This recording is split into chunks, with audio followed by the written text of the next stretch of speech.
In this lesson, I'm going to show you how to introduce static addition. It's called static addition because there's no exchanging. You might have heard the term regrouping or carrying. So there's none of that in this lesson.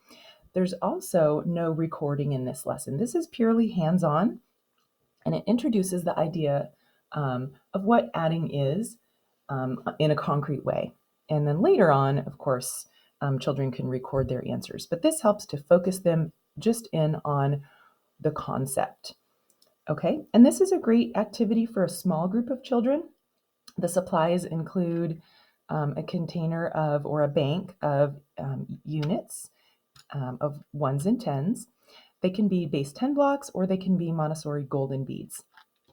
You'll also need some number cards. I'm using these wooden number cards, ones and tens, but you can also use printed number cards, which I have available.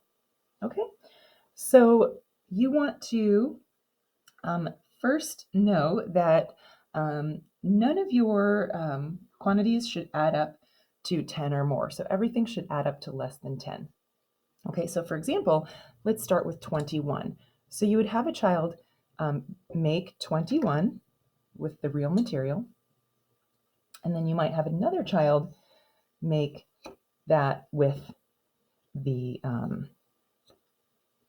number cards. Okay, and then they can put them together and see that first addend or that first number that we're going to add is 21. The second addend is 56. So another child can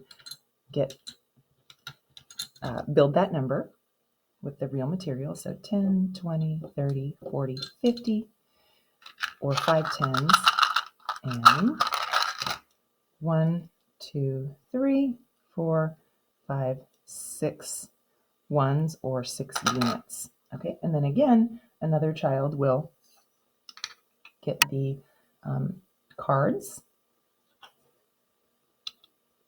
and put them together.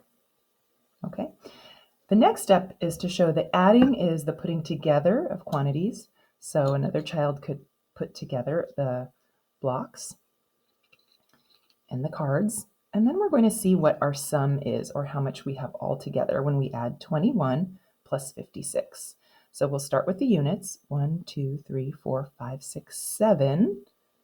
So we have 7 units, and we can actually move this down here to show this is our sum. And we have 1, 2, 3, 4, 5, 6, 7 tens. And we can put that together, and the answer to 21 plus 56 is 77. And you can see how introducing the math this way really gives children a concrete idea of not only what the quantity is, but what the numbers are. And it really helps prepare them for later on when they're asked to put numbers into standard form and expanded form. They fully will be able to grasp that with this type of lesson. Okay, I hope that helps. And one other thing is, if you don't have multiple sets of these number cards, you want to make sure that your addends, the two numbers you're adding together, don't have doubles of the same digit. So you wouldn't want to add 26 plus 56 because generally there's only one of these unless you have more than one sets. All right, that's the lesson. Thank you.